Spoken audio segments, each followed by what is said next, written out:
সাপ্তাহিক বন্ধ ছাড়া যেদিন বাবুর বাবা ছুটি কাটায় ওই দিন আমার অনেক বেশি ভালো লাগে। তবে আজকে মনটা একটু খারাপ, কারণ ওর বাবা একটু অসুস্থ ছিল, তাই অফিসে যায়নি। সকালে দেরি করে ঘুম থেকে উঠে হালকা পাতলা নাস্তা করেছে।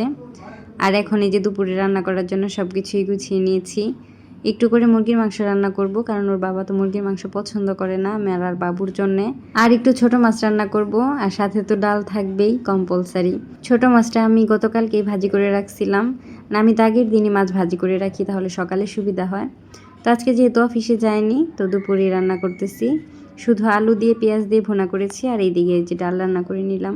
ডাল হলে ওর বাবার আর কিছুই লাগে না, না ডালটা আমার প্রতিদিন বাসায় লাগেই।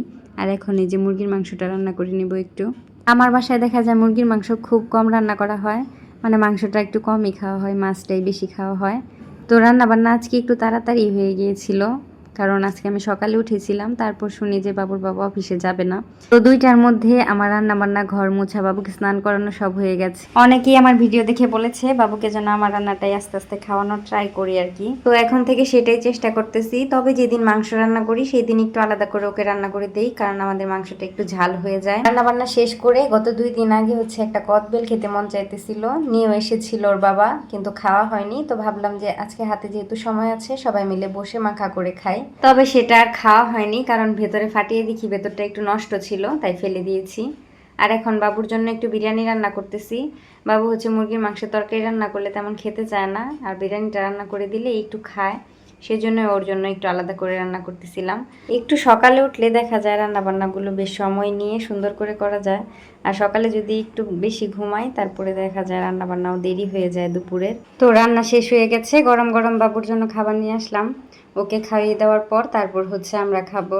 তো বাবুর বাবা তো প্রতিদিন দুপুরে অফিসেই খায়, তেমন করে গুছিয়ে খাবার দিতে পারি না।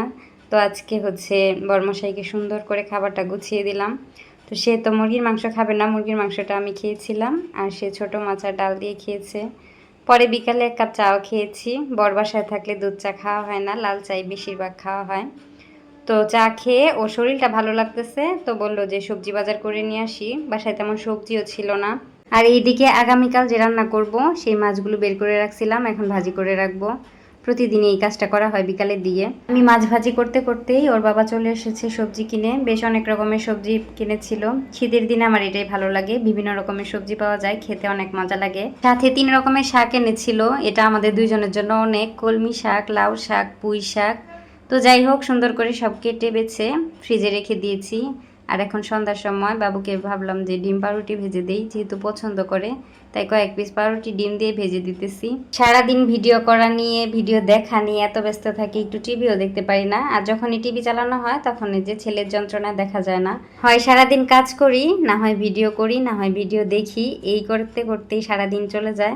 যাই হোক, আজকের ভিডিওটা এই পর্যন্তই। ভিডিওটি ভালো লাগলে আমার চ্যানেলটিকে সাবস্ক্রাইব করে আমার পাশেই থাকবেন।